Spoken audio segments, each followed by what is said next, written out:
আসসালামু আলাইকুম। এখন শুনবেন সংবাদ শিরোনাম।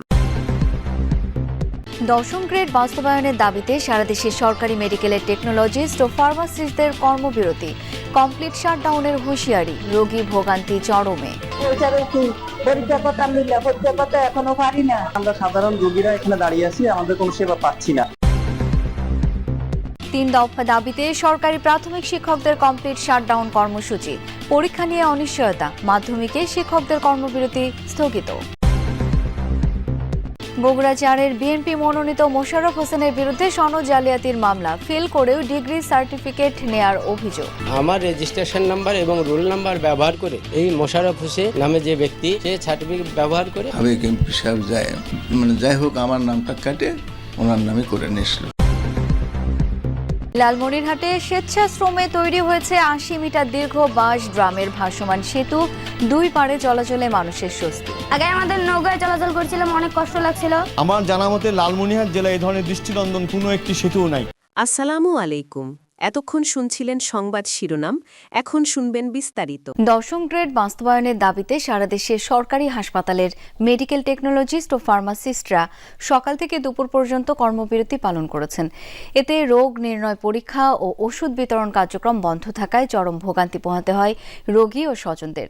দাবি আদায় না হলে আগামীকাল থেকে কমপ্লিট শাটডাউনের হুঁশিয়ারি দিয়েছেন আন্দোলনকারীরা। কিছুই খাই নাই, আমি এখন খাইতে পারি না। নিজের ভোগান্তির কথা বলছিলেন এই বৃদ্ধা। চাঁদপুর 250 শয্যা জেনারেল হাসপাতালে চিকিৎসা নিতে এসে মেডিকেল টেকনোলজিস্ট ও ফার্মাসিস্টদের কর্মবিরতি কর্মসূচির মুখে ভোগান্তিতে পড়েন তিনি। শুধু চাঁদপুরই নয়, দেশের বিভাগীয়, জেলা ও উপজেলা পর্যায়ের সরকারি হাসপাতালগুলোর মেডিকেল টেকনোলজিস্ট ও ফার্মাসিস্টরাও দশম গ্রেড বাস্তবায়নের দাবিতে সকাল থেকে দুপুর পর্যন্ত কর্মবিরতি কর্মসূচি পালন করেন। রোগ নির্ণয় পরীক্ষা ও বিনামূল্যের ওষুধ না পেয়ে চরম ভোগান্তিতে পড়েন রোগী ও তাদের স্বজনরা।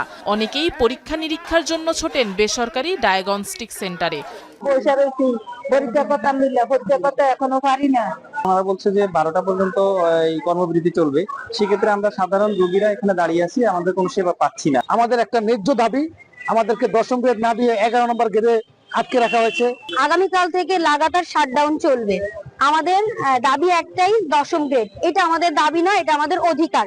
রোগীদের জিম্মি করে দাবি আদায়ের এই আন্দোলন নিয়েও প্রশ্ন তোলেন সেবা নিতে আসা অনেকে। 6টার থেকে সিরিয়াল ধরছি, 6টার থেকে দাঁড়াই লইছি। সবাই দাঁড়ায় আছে এখানে, আমাদের খুবই কষ্ট হচ্ছে। ওনারা কি বাস্তবায়ন করতেছে আমরা তো বলতে পারতেছি না, তো আমাদেরকে এরকম কষ্ট দেওয়া তো ঠিক না।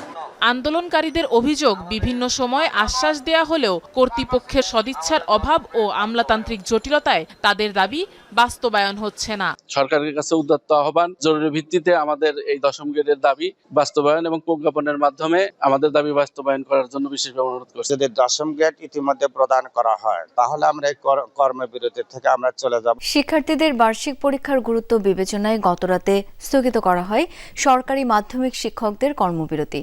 সকাল থেকে নির্ধারিত সময়ে শুরু হয় বার্ষিক পরীক্ষা, তবে রাতে হঠাৎ করেই কর্মবিরতি স্থগিতের নির্দেশ আসায় সব শিক্ষার্থীকে বিদ্যালয় খোলার বিষয়টি জানাতে পারেনি অনেক স্কুল কর্তৃপক্ষ।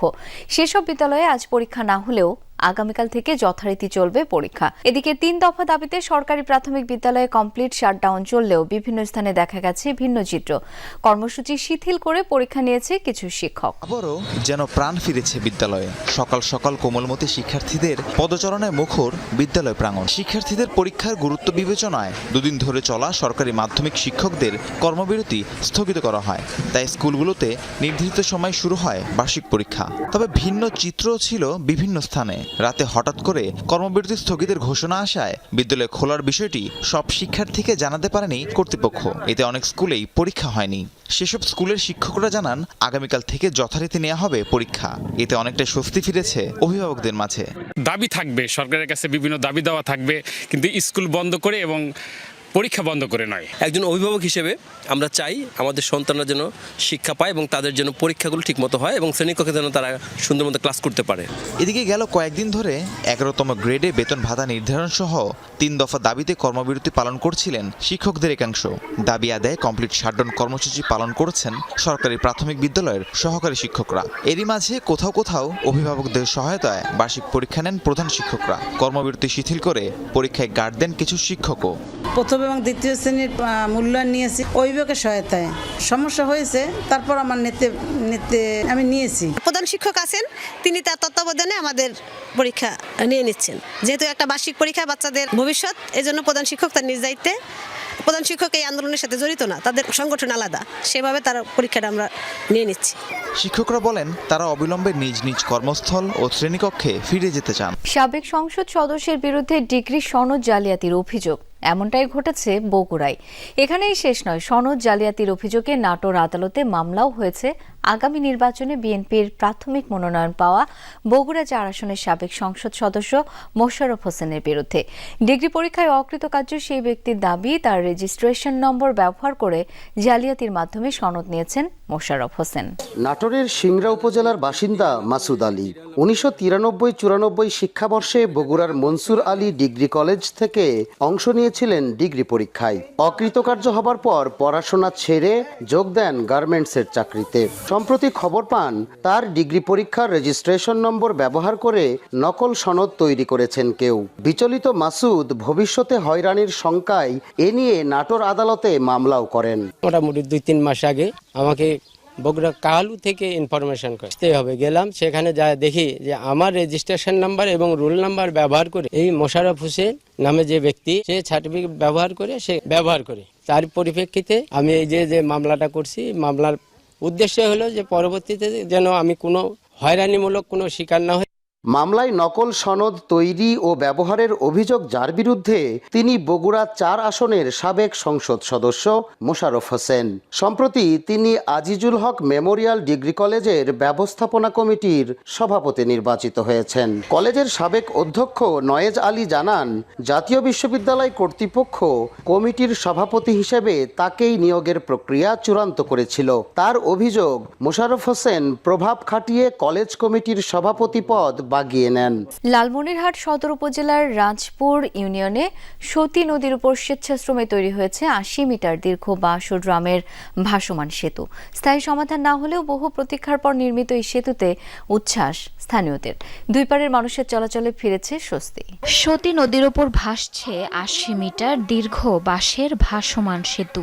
দুই পারের মানুষের প্রতিদিনের জীবনযাত্রায় যোগ হয়েছে স্বস্তি, শেষ হয়েছে দীর্ঘ অপেক্ষার পালা। লালমনিরহাট সদরের শিরা মাধুরাম গ্রামের মানুষের দীর্ঘদিনের দাবি ছিল সতী নদীর ওপর একটি সেতুর। বিগত সময়ে জনপ্রতিনিধি ও রাজনৈতিক নেতাদের আশ্বাসেই সীমাবদ্ধ ছিল এর বাস্তবায়ন। সেতু না থাকায় প্রতিদিন ঝুঁকি নিয়ে পারাপার হতেন দুই পাড়ের অন্তত 10,000 মানুষ। এলাকাবাসীর দুর্ভোগ লাঘবে জেলা যুবদলের উদ্যোগে এবং স্থানীয়দের সহযোগিতায় বাঁশ ও ড্রাম দিয়ে নির্মাণ করা হলো ভাসমান সেতু। বিগত সময়ে আমাদের আসলে সরকারের দূরদৃষ্টির অভাবে আমাদের ব্রিজের কোনো